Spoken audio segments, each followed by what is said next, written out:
విశాఖపట్నంలో మాజీ మంత్రి గుడివాడ అమర్నాథ్ మాట్లాడుతున్నారు. ఇప్పుడు ఆ లైవ్ చూద్దాం. మీకు కావాల్సినటువంటి మనుషులు కట్టబెట్టేటువంటి కార్యక్రమాలు చేస్తున్నారని చెప్పి తీవ్రంగా నిరసన వ్యక్తం చేస్తూ ఉన్నారు. వీటన్నిటిని కప్పిపుచ్చుకోవడానికి ఎప్పటికప్పుడు ఒక మార్కెటింగ్ స్టంటు, ఒక పబ్లిసిటీ స్టంటు. ఇప్పుడు కొత్తగా మళ్ళీ సింగపూర్, ఆయనకి ఎప్పుడు ముఖ్యమంత్రి అయినా సింగపూర్ను మాత్రం మర్చిపోడు చంద్రబాబు నాయుడు గారు. 95లో మొదటిసారి ముఖ్యమంత్రి అయిన దగ్గర నుంచి నేడు 30 సంవత్సరాలు, అంటే దాదాపు 3 దశాబ్దాల పరిచయం సింగపూర్తో. చాలా మంది మీ అందరు కూడా తెలుసు, చంద్రబాబు నాయుడు గారికి ఆయన పెట్టుబడులన్నీ కూడా, ఆయన అవినీతి సామ్రాజ్యం అంతా కూడా, ఆయన పెట్టుబడులన్నీ కూడా సింగపూర్లోనే పెడతాడు అనేటువంటిది ప్రతి రాజకీయంగా అవగాహన ఉన్నటువంటి వారు ప్రతి ఒక్కరికి తెలుసు. సింగపూర్లో 5 స్టార్ హోటల్స్ ఉన్నాయన్నారు, సింగపూర్లో పెద్ద పెద్ద బిల్డింగ్లు ఉన్నాయని చెప్పి అంటుంటారు. మీ అందరూ గుర్తుందో లేదో, కోల కృష్ణమోహన్ అని చెప్పి 99లో ఆ యూరో లాటరీ కేసులోని దొరికినటువంటి వ్యక్తి. ఆయన డైరెక్ట్గా ఒక ఇంటర్వ్యూలో చెప్పాడు, నాకు ఆ రోజు ఎంపీ సీట్ ఇస్తానన్నాడు చంద్రబాబు నాయుడు గారు, దానికి ఒక 5 కోట్ల రూపాయలు నన్ను ట్రాన్స్ఫర్ చేయమంటే సింగపూర్లో ఒక అకౌంట్కి ట్రాన్స్ఫర్ చేశానని చెప్పి నేరుగా ఆయన ఒక స్టేట్మెంట్ ఇచ్చాడు. మరి మీకు అక్కడ మీ అవినీతి డబ్బంతా కూడా తీసుకెళ్లి పెట్టుబడి పెట్టిందంతా కూడా సింగపూర్లో అనేటువంటిది ఏ రాజకీయంగా తెలిసినటువంటి అవగాహన ఉన్నటువంటి ఏ వ్యక్తినైనా ఈ రాష్ట్రంలో, ఉమ్మడి రాష్ట్రంలో చెప్తారు. మీరు 2014లో మూడోసారి ముఖ్యమంత్రి అయిన దగ్గర నుంచి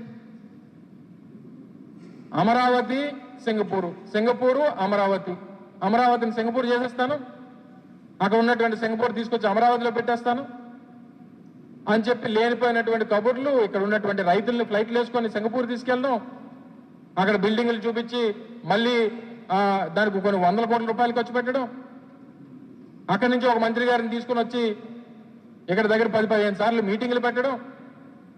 అప్పుడు ముఖ్యమంత్రిగా 2014 నుంచి 19 వరకు ఉన్నప్పుడు 2-3 పర్యాయాలు మీరు సింగపూర్ వెళ్ళడం. తీరా 2019లో మీ పదవి పోయిన తర్వాత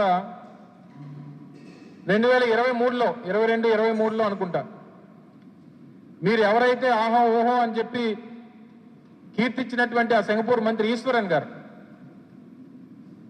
ఆయన్ని సింగపూర్లో ఉన్నటువంటి ఆ కరప్షన్ ఏజెన్సీస్ ఏవైతే ఉన్నాయో,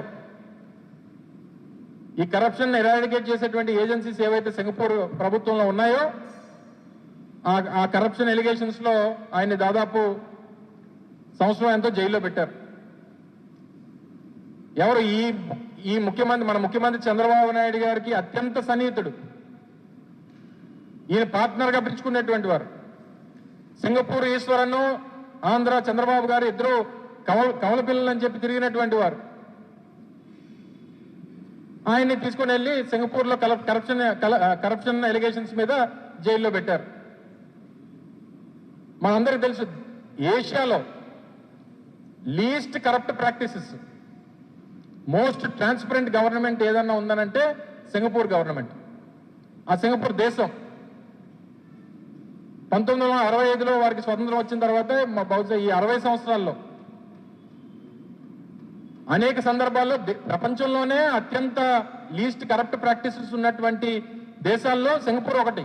ఏషియాలో అయితే నంబర్ 1 సింగపూర్.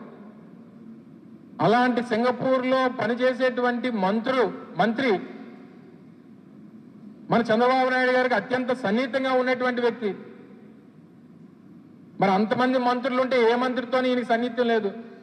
ఎవరైతే అక్కడ అవినీతికి పాల్పడ్డాడో ఆ మంత్రితోనే ఈయనకి సంబంధాలు, ఆయనతో ఈయనకి లాలూచీలు. 60,000 కోట్ల రూపాయలు పెట్టుబడులు పెడతారని చెప్పి సింగపూర్ వాళ్ళు వచ్చి అమరావతిలో పెడతారని చెప్పి లేనిపోయినటువంటి హడావిడి. అన్ని డిజైన్లు సింగపూర్ వాళ్ళే చేస్తారు, అమరావతిని సింగపూర్ వాళ్ళే కడతారు, అమరావతి మరో సింగపూర్ అయిపోతుందని చెప్పి ఈ సింగపూర్ మళ్ళీ డెలిగేషన్ అంతటిని కూడా మళ్ళీ తండ్రి కొడుకులు ఇద్దరు వెళ్ళడం, అక్కడ పబ్లిసిటీ.